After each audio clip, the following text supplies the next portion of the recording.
आपल्या मुलांना सवयच असते लास्ट मिनिट पॅकिंगची. हे बघा, मला पॅकिंग सगळं राहिलं आहे. इथे साईडला माझं ऑफिस चालू आहे आणि 3:30 वाजले आणि माझी बस आहे 6ची. तर पटकन पॅकिंग करून निघतो. भावाला बोललो, "बाबा पटकन सोड, मला रिक्षा परत भेटणार नाही." तर तो मला आला सोडायला आणि असं स्वतःचा व्हिडिओ काढला टाईमपाससाठी. आणि बघा आपली बस पण आली. बस आली, पटकन बस आजी चला लवकर आणि निघाले इथून नाक्यावरून. हत्ती इथे मस्त उभा होता, त्याचा व्हिडिओ काढला आम्ही. आणि नंतर काय, गाडी थांबली, परत डिझेल भरायला. मग मला पण भूक लागली. ड्रायव्हरला बोलला, "जा थांब साईडला." थांबलो, नाश्ता केला. इथे बघा मस्त बसेस सगळे उभे आहे. आणि सकाळ होता होता आपण पोचलो कणकवली की कुडाळला. आणि बघा आपल्या सरकारने रस्ते किती मस्त बनवले एकदम.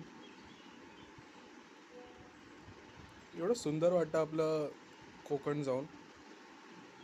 फक्त काय 12 तासचा प्रवास आहे मुंबईवर, नंतर काय खुशी खुशी.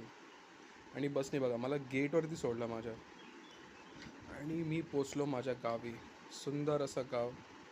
मस्त इथे झाडं बिडं लावली, आईबाबांनी सांभाळलं आहे सगळं.